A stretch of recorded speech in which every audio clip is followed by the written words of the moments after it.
Si el Señor lo permite, vamos a estar cubriendo este domingo y el siguiente un estudio en el pasaje de 1 Timoteo, el capítulo 3, versículos 8 al 13. Y la razón por la cual estamos saliendo de nuestro estudio en Lucas y tomando este tiempo para estudiar el pasaje de 1 Timoteo es porque hace unas semanas atrás se les anunció que vamos a estar considerando a dos hermanos a quienes los ancianos han presentado a la congregación para que podamos, a la luz de este pasaje, pues ver si tienen las cualidades de vida que la Escritura llama a las personas para que ejerzan el diaconado. Así que queremos ir a través de este pasaje, explicarlo de forma que podamos tratar de comprender, ¿no?, qué es lo que debemos de buscar, quién, por decir así, califica, quién tiene las cualidades, cuáles son estas cualidades. Pero voy a ir más allá de eso. El mensaje de hoy en particular quisiera que podamos ver algunos otros puntos y voy a dejar para el mensaje de la próxima semana ver lo que he identificado como 5 cualidades de vida que deben estar presentes en las vidas de hermanos y hermanas para que sirvan en el diaconado. Así que permítame orar, pedir la bendición de Dios para este tiempo y también leerles la palabra y luego pues adentrarnos en la exposición del texto. Padre, una vez más nos acercamos a ti ahora para pedirte que por la obra del Espíritu Santo tú ilumines este pasaje en nuestras mentes, que podamos comprenderlo, que podamos atender a lo que se va a estar explicando para tener las bases, los fundamentos de luego cómo hacer la evaluación de la vida de nuestros hermanos que están siendo considerados para la oficina del diaconado. Queremos pedirte, Señor, que tú nos ayudes como congregación. Queremos actuar guiados por tu palabra. Queremos hacer esto de acuerdo a las instrucciones que tú nos das. No queremos equivocarnos y queremos, Padre, pues entender incluso más allá de eso las razones por las cuales hacemos bien en tener el diaconado y que todo esto sirva para fortalecer la vida de nuestra congregación. Deseamos, Señor, ser, como acabamos de cantar, una luz como congregación, una antorcha, pues que esté alumbrando la luz de Cristo en nuestra comunidad. Cada uno de nosotros deseamos, Padre, el poder ser luces, antorchas, que una vez más estemos irradiando la luz de Cristo en nuestras vidas. Y, Padre, creemos, o al menos espero, es mi convicción y espero que al final de la exposición de este pasaje mis hermanos también puedan también tener la misma convicción, que ver este asunto de aquí es parte fundamental para poder pues ser esta antorcha brillante por medio de la cual la luz de Cristo sea irradiada a nuestra comunidad. Padre, te pido pues que tú nos bendigas en esto. Te suplico que ayudes a este tu siervo para hablar con claridad, para definir las cosas con precisión, de forma que todo sea entendible y para hacerlo en la forma más simple posible. Te pedimos todo esto en el nombre de Cristo Jesús. Amén. Bueno, el título de este mensaje de hoy, el de la próxima semana, es simplemente una palabra: servidores. Servidores, porque creo que esa palabra encapsula, esta palabra de por sí expresa lo que un diácono es. ¿Correcto? Lo que un diácono es. El término diácono describe distintas cosas en distintas iglesias. Por ahí creo por donde tenemos que empezar. No en todas las iglesias el término diácono es entendido de la misma forma como espero que lo entendamos aquí como resultado de nuestro estudio. ¿Ok? No en todas las iglesias se entiende lo mismo. Es más, hay algunas iglesias en las cuales ni siquiera existe el oficio de diácono. Es como que si la Escritura no lo enseñase, y hay iglesias, hay congregaciones que ni siquiera tienen diáconos. Y es aquí por donde creo que es necesario empezar. Y es lo siguiente, que el diaconado, el oficio del diaconado es para todas las edades de la iglesia. Este es mi primer punto. El diaconado, el oficio del diaconado es para todas las edades de la iglesia. ¿Qué quiero decir con ello? De que así como hubo un diaconado como oficio en el primer siglo, en las primeras décadas de la era cristiana, así debió haber habido y debe de haber hoy, y mientras que Cristo no regrese, debe de continuar habiendo en las iglesias locales el oficio de diáconos. Hombres y mujeres que sirvan como diáconos. ¿Correcto? Este es el primer punto. Y para esto, simplemente quisiera ir al mismo libro de Timoteo y leer de allí algunos pasajes. Voy a estar leyendo 1 Timoteo 3:14, voy a leer 1 Timoteo 5:21, voy a leer 1 Timoteo 6:13 y 14 y voy a leer 1 Timoteo 6:20. Y lo voy a leer todo junto, pero les digo que no está todo junto, ¿ok? Les he dicho cuáles son los pasajes, pero para que ustedes puedan captar de que el oficio de diácono es algo que es para todas las edades de la iglesia. Dice así la Escritura. El apóstol, escribiéndole a Timoteo, dice: esto te escribo, aunque tengo la esperanza de ir pronto a verte, para que si tardo, sepas cómo debes conducirte en la casa de Dios, que es la iglesia del Dios viviente, columna y baluarte de la verdad. Te encarezco delante de Dios y del Señor Jesucristo y de sus ángeles escogidos, que guardes estas cosas sin prejuicios, no haciendo nada con parcialidad. Te mando delante de Dios, que da vida a todas las cosas, y de Jesucristo, que dio testimonio de la buena profesión delante de Poncio Pilato, a que guardes el mandamiento sin mácula ni reprensión hasta la aparición de nuestro Señor Jesucristo. Oh Timoteo, guarda lo que se te ha encomendado. Estos pasajes que le acabo de leer se encuentran en el capítulo 3, 5 y 6 de la epístola. Y de lo que podemos ver de todo esto es que lo que la iglesia en Éfeso, porque esta carta fue dirigida a Timoteo, quien se encontraba en la iglesia en Éfeso. Éfeso es una ciudad de la moderna Turquía el día de hoy, ¿ok?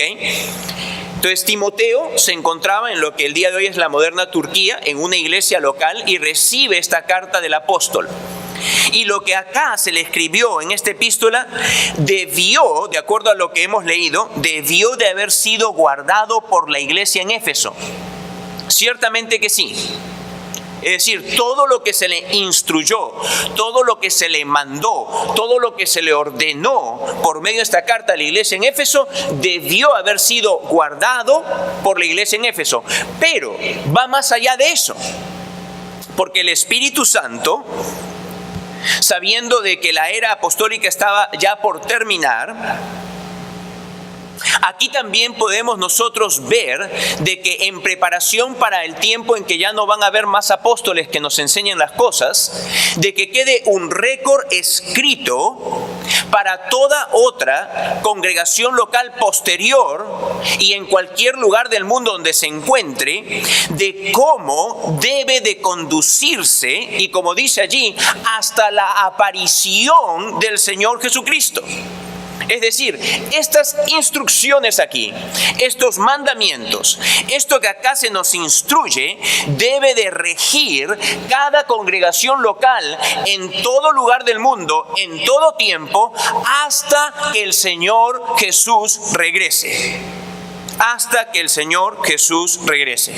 Y dentro de las instrucciones, dentro de lo que Él llama el mandamiento que se le ha dado, que se refiere a toda la carta, está incluida la instrucción recibida de que en las iglesias del Señor Jesús se reconozcan oficialmente hombres y mujeres que sirvan como diáconos. ¿Correcto? Entonces, este es mi primer punto. Y lo que quiero con ello decirles es simplemente de que el día de hoy una iglesia cristiana debiese, de acuerdo a lo que dice la Escritura, debiese de seguir organizándose como lo indica aquí. Y en este caso tener diáconos, personas oficialmente nombradas como diáconos. O sea que esto no es algo obsoleto, esto no es algo que una congregación pueda desechar y considerarlo no importante. Por ejemplo, cuando yo estaba tomando clases en el seminario, hay un curso particular que llaman Gobierno de la Iglesia. Y en la clase del gobierno de la iglesia, como se me fue enseñado a mí, es que diversas denominaciones ven este asunto del gobierno y el liderazgo en la iglesia en formas distintas. Y hay algunas pues que funcionan solamente con pastores, hay otros que funcionan con pastores y ancianos, hay otras que funcionan con pastores, ancianos y diáconos, hay otras que funcionan solamente con pastores y diáconos. Es como que hay una pluralidad de formas de verlo, pero ¿sabe qué? De acuerdo a la Escritura, solamente de acuerdo a lo que acá vemos, de cómo una iglesia debe de conducirse hasta que venga el Señor Jesús, solamente hay dos oficinas oficiales en la iglesia: ancianos y diáconos. Y cada congregación local debiese de tener ancianos y diáconos. Y los ancianos, dicho sea de paso, como lo hemos estudiado en años anteriores, puede ser también reemplazada esa palabra anciano por dos otras palabras que no es que sean sinónimos, sino que describen el mismo oficio, la misma oficina, a la misma persona, pero en distintas áreas de responsabilidad, que sería, junto con la de anciano o presbúteros, debe estar el obispo, es lo mismo, o el pastor. Entonces en el griego tenemos la palabra presbútero, la palabra episcopos y la palabra pomainos. Tres palabras para describir a una misma persona en un mismo oficio, lo que llamamos el rol pastoral. Es por eso que en nuestra congregación muchas veces nos referimos los ancianos de la congregación o los pastores de la congregación. Y no sería erróneo decir los obispos de la congregación. No sería erróneo decir eso. El pastor Juan es un obispo y no porque tenga acá peladito. ¿Ok? Que alguno dice, él es obispo porque tiene acá peladito. No, no es por eso. Ni tampoco el pastor Juan Carlos, que también está teniendo peladito. Y no me digan a mí, porque ya sé que algunos de ustedes dicen que yo estoy recalvo, que nada más tengo algunas púas que me salen de la cabeza. Pero, habiendo dicho eso, solamente hay dos oficinas, dos oficios, ¿ok?, en una congregación local: la de el pastorado o los ancianos y la de los diáconos. Son las dos únicas. Y esto es para todas las edades. ¿Ok? Esto no es que estamos en un tiempo moderno y por lo tanto no debemos actuar así. No. El día de hoy, lamentablemente, les informo que en muchas congregaciones, ¿ok?, vienen personas con un doctorado donde les han enseñado y han pagado miles de dólares para esa educación. ¿Ok? Les han enseñado que la mejor forma de manejar una iglesia es básicamente siendo un MBA espiritual. Una persona que tenga un máster de administración espiritual. Y manejan, hay veces, las iglesias como manejan las empresas. Y en ignorancia, muchas congregaciones lo que hacen es que dicen, qué chévere, qué bueno. Así es como se debe manejar la iglesia. No, la iglesia no es un negocio. La iglesia no es una empresa. La iglesia jamás se le ha instruido de que debe de tener personas que la administren o que la manejen, que tengan credenciales empresariales o de negocios. No, hay credenciales, hay ciertas cualidades, hay ciertas calificaciones, pero tanto las calificaciones para los ancianos como para los diáconos, tanto el uno como para el otro, que dicho sea de paso son casi iguales, ¿ok? Todas tienen que ver con la vida de la persona, con la vida de la persona y no con las cualidades empresariales o de administraciones que tengan. ¿Ok? Así que eso es un error que está causando muchos problemas en muchas congregaciones. Ahora, el segundo punto que quisiera examinar con ustedes en esta mañana es ¿por qué recién hasta 1 Timoteo es que se nos enseña acerca de los diáconos? ¿Por qué recién hasta 1 Timoteo se nos enseña acerca de los diáconos? Y acá quizá, si usted es una persona que estudia algo la Biblia y quizá que tenga algún estudio de trasfondo acerca de esto, quizá en su mente sí, pero un momento, la primera vez que se mencionan de los diáconos es en el libro de los Hechos. Y déjeme decirle que yendo hacia ese pasaje, en ningún lugar de ese pasaje menciona a los 7 hermanos escogidos como que tenían el don oficial de diáconos. En ningún lugar usted lo va a encontrar. Véalo, léalo, escudriñelo, sáquelo palabra por palabra y usted no va a encontrar allí de que diga, aquí se eligieron los primeros diáconos. En su Biblia quizá, en el título que encabeza el pasaje, título que no es original de las Escrituras, quizá diga los primeros diáconos. En algunas Biblias quizá diga eso. Pero cuando usted va al texto, usted nunca va a encontrar allí que alguno de esos 7 hermanos de trasfondo griego, ninguno de ellos fue llamado diácono. Ninguno. Es más, cuando usted empieza a ver en el Nuevo Testamento, y en un momento vamos a hacer un pequeño estudio de esto, usted no encuentra otro pasaje donde el término diácono o los términos familiares con este que son diaconado y la diaconía, ¿ok? Diácono, diaconado y diaconía, usted no va a encontrar estos términos en otros pasajes que sean transcritos en la Biblia de tal forma. Y en un momento espero que usted vaya a poder comprender algo más de esto. Pero la pregunta que tenemos es ¿por qué? ¿Por qué recién hasta 1 Timoteo? Bueno, y déjeme darle un poquito de trasfondo histórico aquí. Cuando 1 Timoteo se escribe, es alrededor del año 64 después de Cristo. Es decir, han transcurrido aproximadamente 30 y algo de años desde la crucifixión, entierro y resurrección y la ascensión del Señor Jesús. La iglesia tiene algo ya como 30 años de vida, 30 años de existencia. Y uno, a los 30 años después de que Cristo resucita, podía ir a través del mundo conocido de aquel entonces o el Imperio Romano, y uno podía encontrar en las ciudades que se habían plantado iglesias cristianas ya alrededor de básicamente todo el imperio. No esto sin haber tomado lugar por el esfuerzo, por ejemplo, en lo que conocemos que es Europa básicamente, por el esfuerzo singular del apóstol Pablo y sus acompañantes. Y los otros apóstoles, de acuerdo a la tradición cristiana, se movieron algunos al norte de África y otros fueron hacia las partes de Oriente y algunos incluso, de acuerdo a tradición cristiana, dicen que hasta Tomás fue hacia la parte de la India llevando el Evangelio. Así que en el mundo antiguo de aquel entonces, ya el cristianismo en 3 décadas se había expandido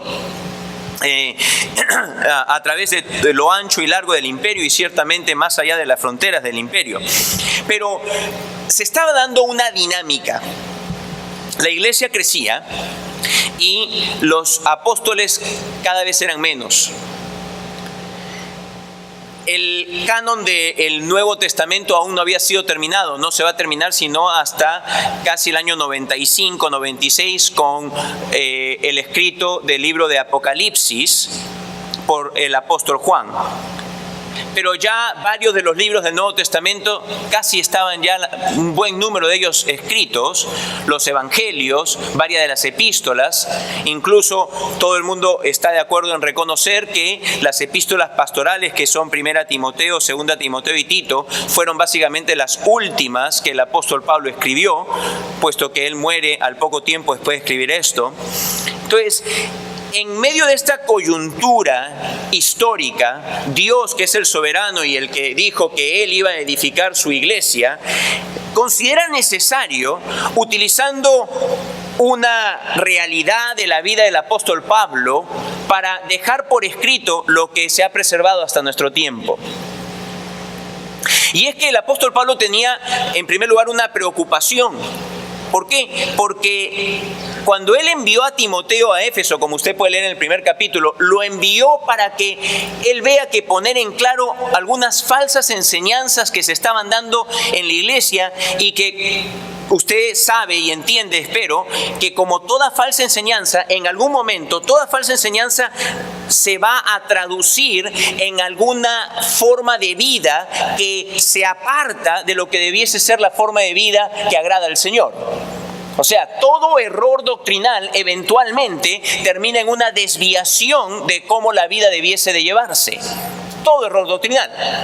¿Ok? Entonces, el apóstol Pablo, entendiendo esto, la importancia de cuidar, de proteger la iglesia contra el error doctrinal, envía a Timoteo, alguien que había sido preparado por él, alguien que conocía al apóstol y su doctrina muy claramente, para que vaya y vea que enmendar algunos de los errores que se estaban dando doctrinalmente en Éfeso. Y dentro de todo esto también le instruye para que ellos pudiesen tener un ministerio prolongado, saludable. Para que puedan tener un ministerio prolongado, porque no se sabe cuándo Jesús va a regresar, y por eso le escribe: mira, estas cosas te escribo por si tardo, para que sepas cómo debes conducirte en la iglesia de Dios, que es columna y baluarte de la verdad. Y este mandamiento te digo, Timoteo, yo no sé cuándo Cristo regresa. Había la inminencia del retorno de Cristo, pero no había la seguridad de qué fecha. Entonces dice, como no sé cuándo Cristo regresa, te digo, guarda este mandamiento hasta que Cristo regrese. Entonces, pues nosotros vemos que Pablo es movido por el Espíritu Santo a que deje por escrito, dentro de todas estas instrucciones, cómo es que debiese de estar organizada cada congregación local, dejando clara instrucción de qué cualidades deben tener los creyentes que debiesen de estar a cargo de la salud espiritual de la iglesia por medio de sus enseñanzas. En otras palabras, ¿cuáles son las cualidades de los ancianos?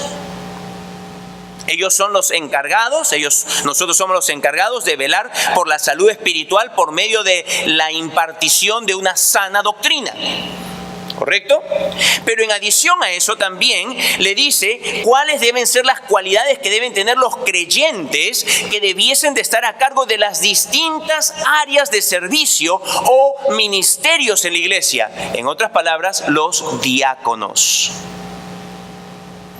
Entonces, para asegurar de que una congregación local, en este caso la Éfeso o la nuestra o cualquier otra, pueda tener un ministerio continuo, un ministerio saludable, un ministerio que alcance a las personas para Cristo con el Evangelio, y que sea un ministerio en el cual las personas puedan venir y puedan aprender la palabra, la sana doctrina, y puedan ser mostrados cómo es que se sirve al Señor Jesús. Entonces necesitas ancianos y diáconos, y estas son las cualidades por medio de las cuales tú puedes poner a cargo personas para que sirvan como ancianos y como diáconos. ¿Está claro? Ok. Entonces, hemos visto que la razón de ser del diaconado es para todas las edades. Hemos visto por qué. Es que recién hasta el año 64 básicamente es que recién sale esta enseñanza. Pero ahora entonces, antes de empezar a ver las cualidades propias, creo que debemos de tomar el tiempo para ver el tercer punto, cuál es la función de los diáconos. Ya que les he dicho que hay veces en las iglesias, distintas iglesias, en una iglesia bautista un diácono hace una cosa, en una iglesia pentecostal si lo tienen, un diácono hace una cosa, en una iglesia presbiteriana si lo tienen, un diácono hace una cosa, en nuestra iglesia va a ser otra cosa. ¿Cuál es la función entonces? ¿Cuál es la función de un diácono? ¿En qué sirve? ¿A qué se va a abocar un diácono? Hombre o mujer. ¿A qué se va a abocar? Bueno, es por eso que queremos ver cuál es la función de los diáconos. Este es nuestro tercer punto. Y el siguiente, entonces, va a ser en realidad un tratado acerca de la palabra en sí, diáconos. ¿Okay? Vamos a ver la palabra diáconos. Nos es necesario ver la palabra diáconos, que es el griego. Y para entender entonces esto, tenemos que primeramente reconocer que hay dos usos de la palabra diáconos, ¿ok? En el Nuevo Testamento. Por un lado está un uso general, amplio, y por otro hay un uso específico. Entonces son dos usos, un uso amplio y general y un uso específico. El uso general se le traduce, y estoy acá, presten atención a mis palabras, hay una traducción de la palabra diáconos y se le traduce usualmente como servidor. Servidor. Este es un uso general. Hay dos palabras griegas más que tienen la misma raíz, que son, como les mencioné, la primera es diáconos, traducido servidor, la siguiente es diaconía, que se traduce usualmente servicio, y la tercera palabra es diaconeo, que es un verbo y que se traduce servir. Entonces tenemos el diáconos, que es el servidor, la diaconía, que es el servicio, y el diaconeo, que es el servir. Ahora, ese es en el uso general de la palabra, pero también hay un uso específico de la palabra diáconos. Y en este caso, usted se va a dar cuenta de este uso específico en 3 libros de la Escritura, aunque es mi convicción solamente en uno debía haber sido usado de la forma en que es usado. En los otros 2 no estoy muy seguro, pero es 1 Timoteo 3, los versículos 8, 10 y 12 que estamos viendo ahora. El siguiente pasaje es Filipenses 1:1 y el tercer pasaje es Romanos 16:1.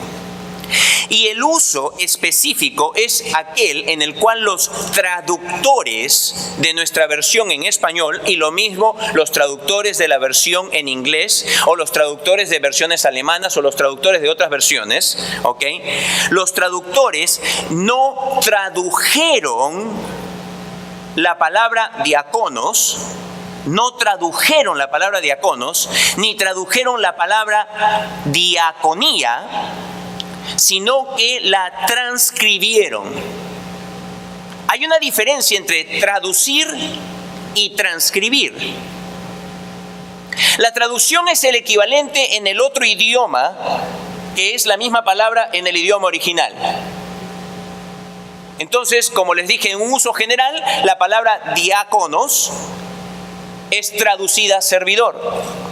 Pero cuando se transcribe, básicamente se deja la palabra exactamente como está en el original y solamente se le cambian las letras para que se ajuste al idioma en el cual se está transcribiendo. Diáconos en este caso se deletrea D-I-A-K-O-N-O-S y es transcrita D-I-A-C-O-N-E-S.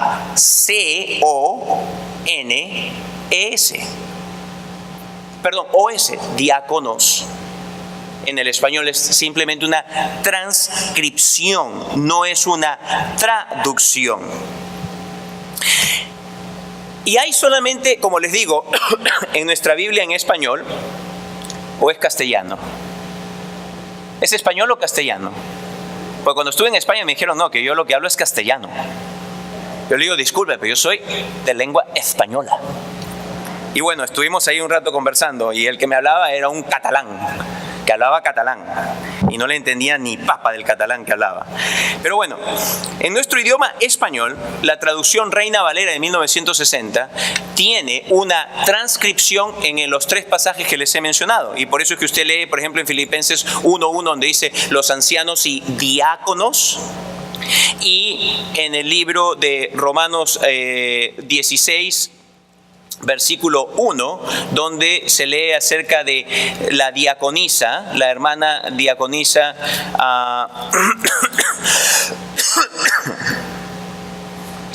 ¿Cuál es el nombre de la hermana? Se me ha ido. Febe, gracias. La hermana diaconisa Febe, ¿cierto? Sí, la cual es diaconisa en la iglesia en Cencrea, la hermana Febe, ¿ok? Pero no estoy convencido de que se haya debido de transcribir en estos 2 pasajes esto de acá. Pero estoy totalmente convencido, es convicción mía, de que en el pasaje de 1 Timoteo sí es correcta la transcripción, es decir, de no haberla dado un uso general, sino de haberle dado un uso específico. ¿Por qué? Porque cuando uno toma en cuenta la gramática y el contexto, uno claramente se da cuenta de que el apóstol Pablo estaba enseñando claramente en versículos 1 al 7 acerca del oficio pastoral, el rol pastoral. Y cuando viene el versículo 8, dice los diáconos a sí mismo. Entonces está conectando lo anterior que estaba hablando acerca de un rol, de un papel, de un oficio, de una oficina, con lo que ahora va a hablar. Y entonces la conexión es clara gramaticalmente, y el contexto mismo de lo que se está enseñando indica que en este caso de por sí, de 1 Timoteo 3, debiese de haberse transcrito. Por lo tanto, los traductores estuvieron right on, estuvieron correctos en ello. Así que dogmáticamente podemos nosotros afirmar de que en este pasaje de 1 Timoteo 3, en los versículos 8, 10 y 12, podemos y propiamente hemos transcrito la palabra y no la hemos debido de traducir. Como, una vez más, el contexto y la estructura gramatical indican que allí se refiere a un cargo, allí se refiere a un ministerio, allí se refiere a un oficio que es llamado diaconado. No es algo general. Ahora bien, la razón por la cual les digo de que hay un uso general y un uso específico es para traerlos ahora a este siguiente punto, que es, ok, pero todavía no me has dicho cuál es la función de un diácono. Pues bueno, ya que no hay otro pasaje y ya que este pasaje no indica qué es lo que un diácono debe de hacer, vamos a extraer lo que un diácono debe de hacer en forma oficial en su cargo, en su oficio como diácono, de acuerdo al uso de la palabra en su uso general. Y cuando nosotros vamos entonces a ver las palabras en el idioma original, en el griego, diáconos, diaconía y diaconeo, las 3 palabras, estas 3 palabras son usadas ampliamente en el Nuevo Testamento. Más de 100 veces estas palabras son usadas. Y cada vez que se usan estas palabras, son usadas en el sentido de indicar un servicio o de un servidor o de una acción de servir a alguien. Siempre está relacionado con la idea de servicio. Veamos algunos ejemplos. Hechos 11:29 dice así: entonces los discípulos, cada uno conforme a lo que tenía, determinaron enviar diaconía, o en su traducción dice socorro, a los hermanos que habitaban en Judea. Acá la palabra diaconía fue traducida socorro, y aquí entonces se entiende como la ayuda que fue prestada a los hermanos en necesidad. La ayuda, el servicio prestado a personas en necesidad, el socorro fue traducido. Pero en realidad la palabra es diaconía. Luego, por ejemplo, en Juan 2, versículo 5, dice, su madre dijo a los que servían, a los que diaconeo, haced todo lo que os dijere. Y esto fue dicho, ¿se recuerdan? Cuando fue la boda, y ahí estaban ¿quiénes? Los meseros, los servidores. Estaban allí llevando en bandejas las copas de vino y trayendo las copas y repartiéndolas a los invitados de la boda. Y entonces María le dice a los diáconos, a los servidores, le dice, hagan todo lo que mi hijo les diga. Y ustedes pues pueden ver allí de que en este caso se refiere a personas que estaban simplemente sirviendo de meseros. Esos son diáconos. En Lucas 4, en el versículo 39, dice así, e inclinándose hacia ella, reprendió a la fiebre, y la fiebre la dejó, y levantándose ella al instante, les servía, les diaconeo. Y acá, ¿a quién se está refiriendo? Se refiere a la suegra de Pedro, la cual, cuando el Señor llegó con los discípulos, estaba muy enferma y el Señor la sana. Y cuando la sana, inmediatamente se levanta y no dice, ay, estoy convaleciente, voy a descansar un poquito. No, de frente fue a servir al Señor y a los apóstoles que estaban ahí con el Señor. De frente, fue a diaconeo, fue a servir, fue a atenderles. Romanos 13:4 dice así, porque es servidor, es un diáconos de Dios para tu bien. Y en Romanos 13:4, uno lee el 3 y el 4, uno entiende que estas son las autoridades civiles, la policía, otro tipo de magistrados, los cuales son, dice, diáconos de Dios, son servidores de Dios. En este caso, para la administración del orden civil.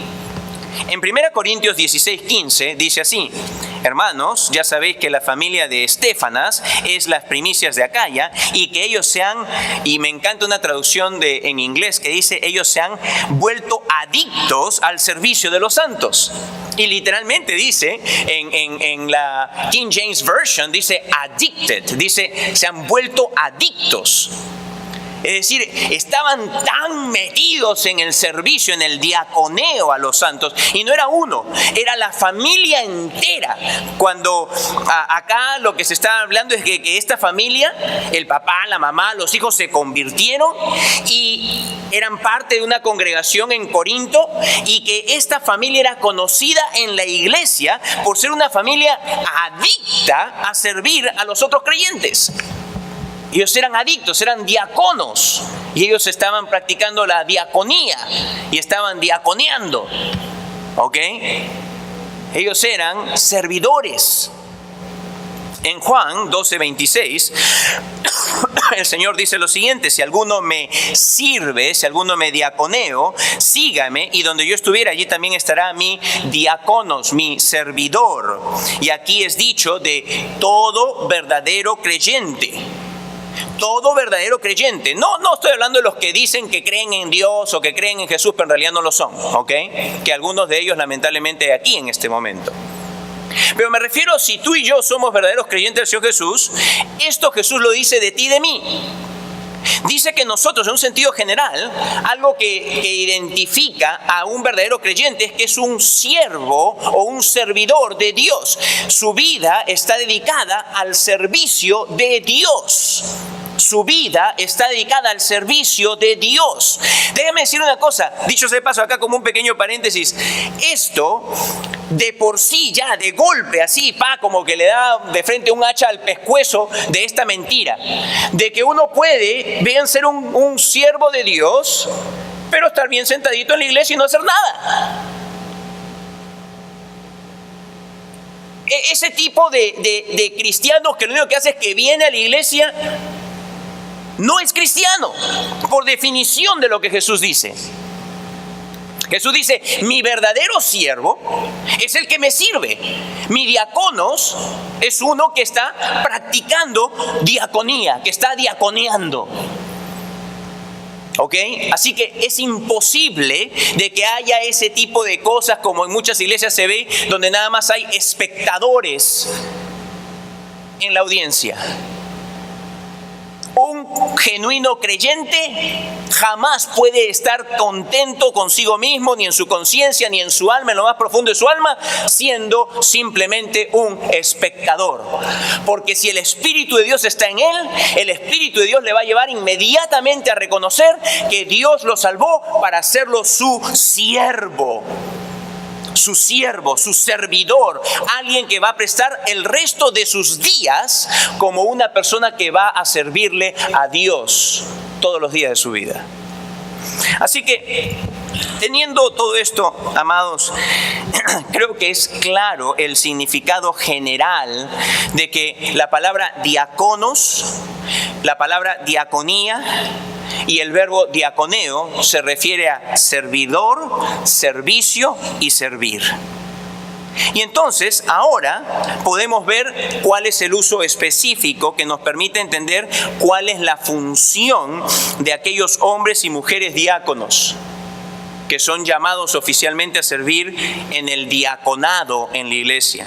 Y estas son acá personas que oficialmente los ancianos le encomiendan una función específica de servicio en la iglesia. ¿Ok? Estos son hombres y mujeres a quienes los ancianos, habiendo tenido el asentimiento del resto del cuerpo por medio de la evaluación, como vamos a ver la próxima semana, de la evaluación continua, no es una sola vez, sino que continuamente debe de estarse evaluando, continuamente, nunca se deja de evaluar, ni la vida de los ancianos, ni la vida de los diáconos, nunca se deja de evaluar, sino que continuamente está en evaluación, para estar seguro de que las cualidades permanecen allí. Y entonces, estos son personas, hombres y mujeres, que son oficialmente encomendados por los ancianos y que ha habido el asentimiento del cuerpo de Cristo de que las cualidades están siendo observadas en las vidas de estas personas, las cuales son encomendadas una función oficial específica de servicio en la iglesia. ¿Ok?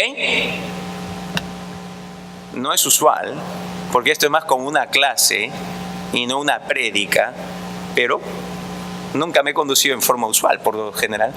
¿Alguna pregunta? ¿Alguna pregunta? Consideremos que estamos en una clase grande nada más. ¿Alguna pregunta? ¿Necesitan alguna aclaración?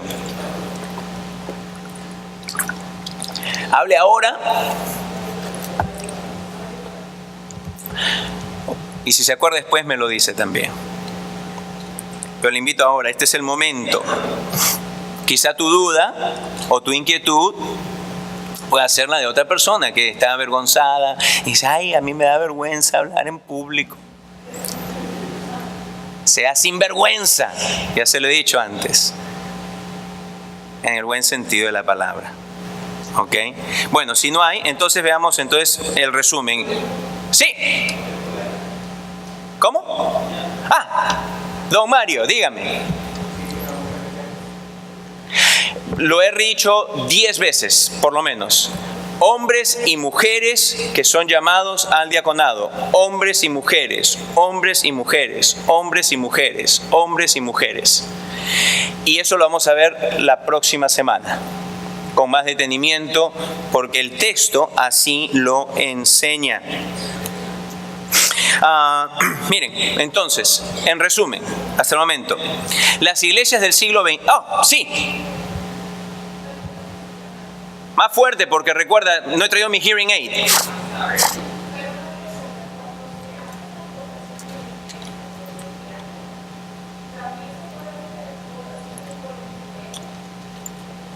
Si los ancianos traen hermanas para que puedan servir en un ministerio encomendado oficialmente por ellos, por supuesto que sí.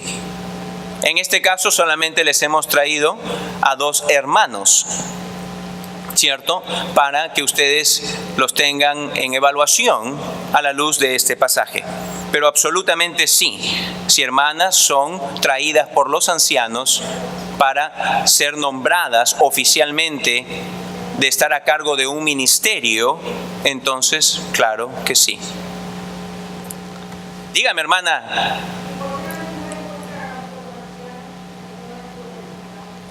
¿Cuál es la pregunta? No la escuché. Más fuerte, pero recuerda, no tengo el hearing aid.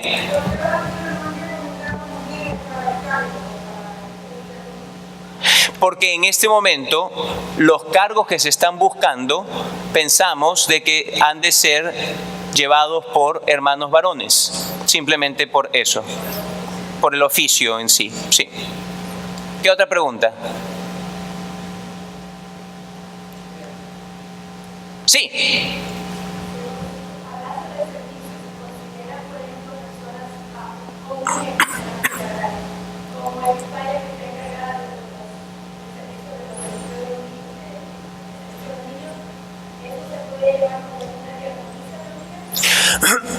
Como vamos a ver más adelante, probablemente el término apropiado no sería diaconisa, porque en el idioma griego no existe una palabra en femenino para diáconos. ¿Ok? Eso en primer lugar. Solamente algo más técnico al respecto de ello. Probablemente la forma más adecuada de referirse sería un diácono varón o un diácono mujer. ¿Ok? Pero habiendo dicho eso, justamente una de las, digamos,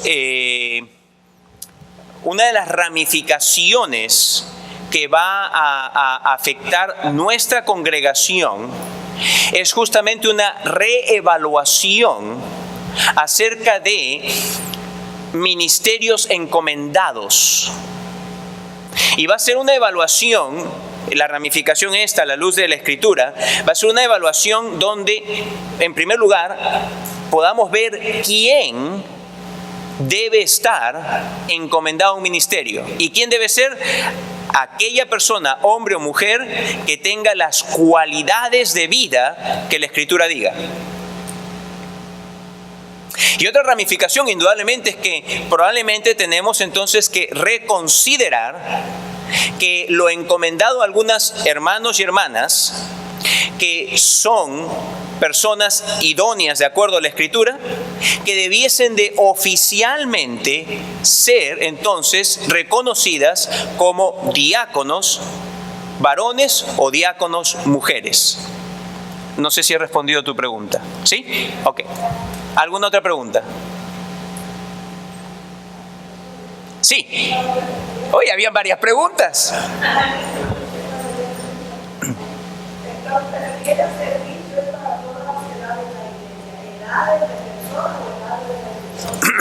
Los tiempos en los cuales la iglesia está aquí en esta tierra. ¿Alguna otra pregunta? Sí.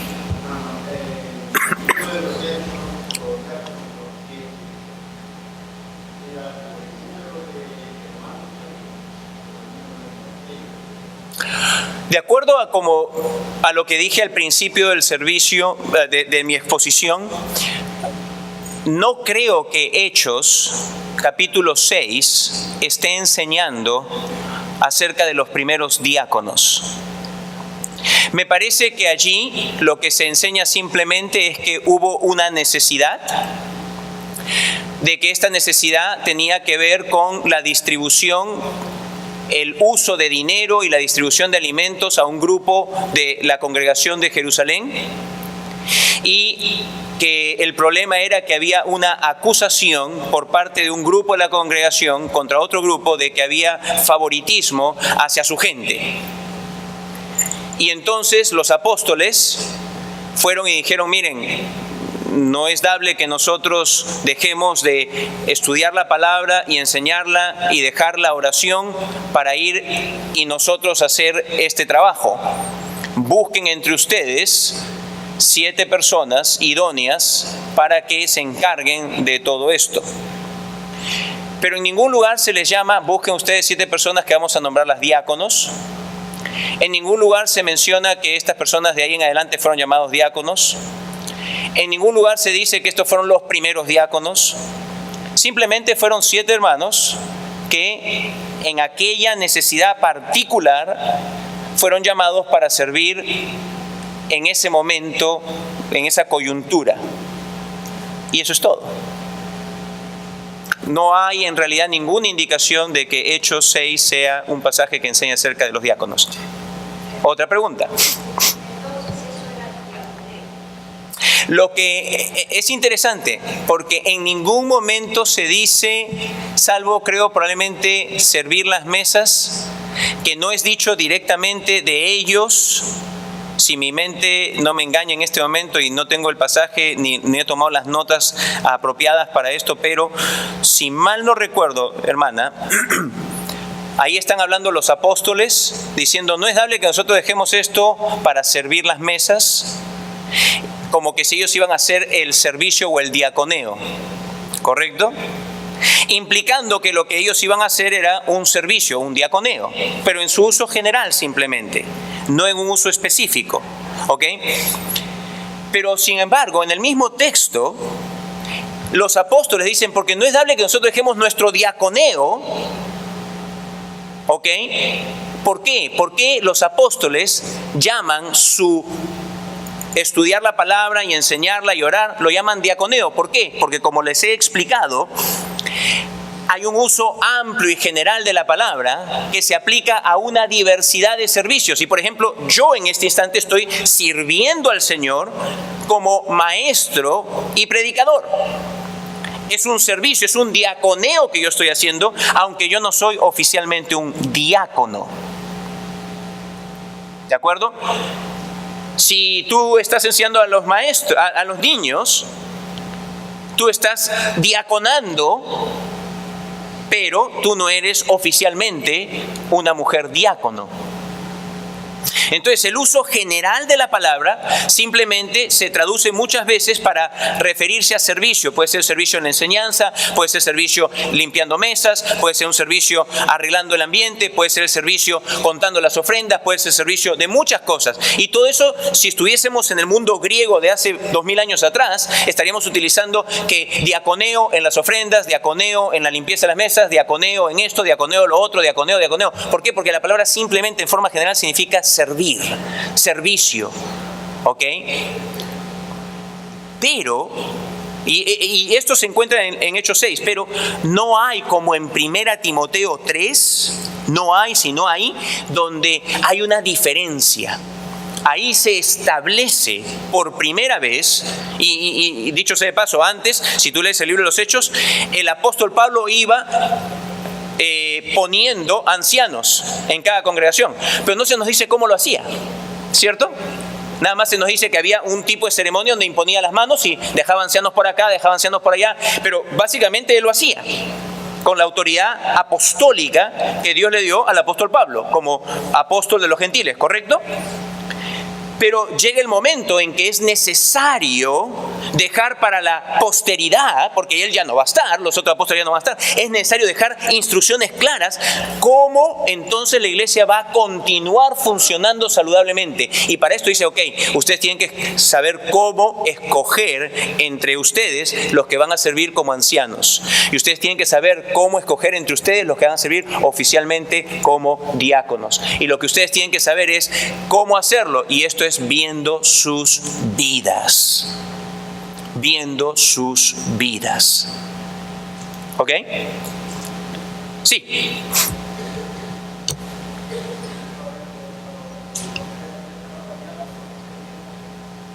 Un poquito más alto, por favor, José Luis, porque una vez más, el hearing aid me lo he olvidado.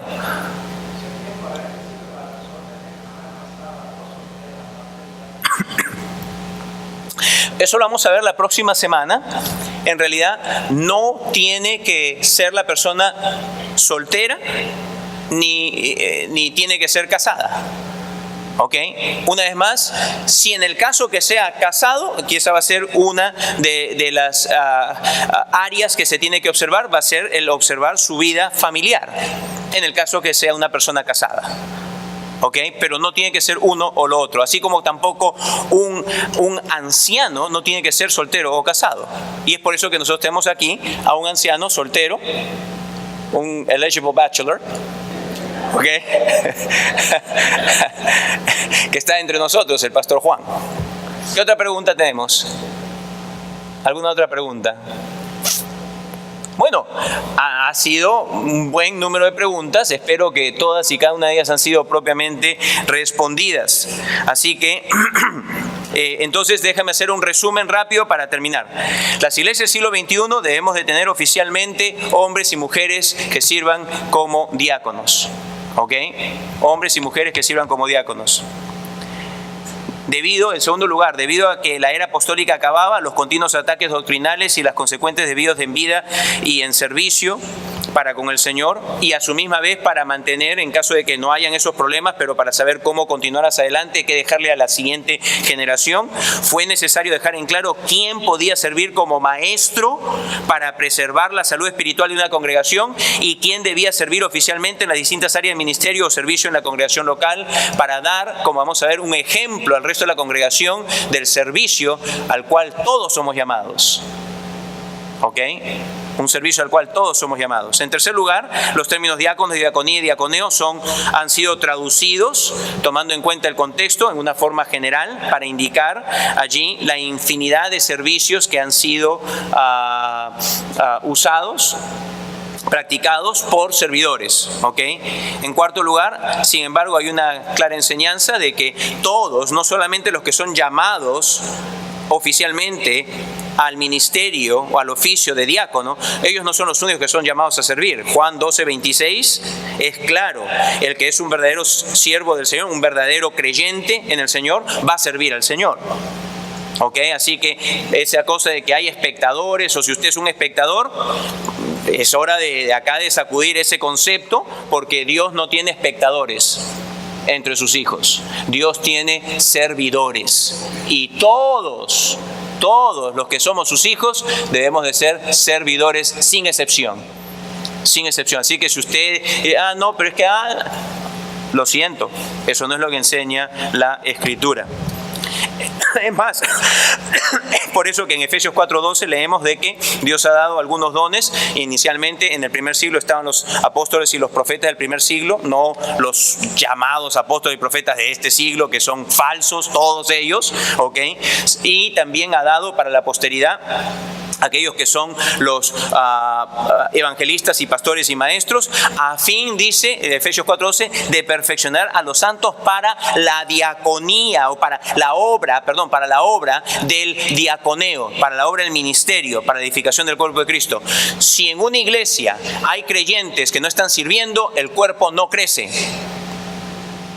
Entiéndalo, si en una iglesia hay creyentes que los creyentes no están sirviendo, el cuerpo no crece. ¿Ok? Bueno, así que vemos pues que Dios ha dado a estos individuos, a los pastores, maestros y evangelistas, para que pueda haber este entrenamiento de personas para que sirvan en el ministerio o el diaconeo.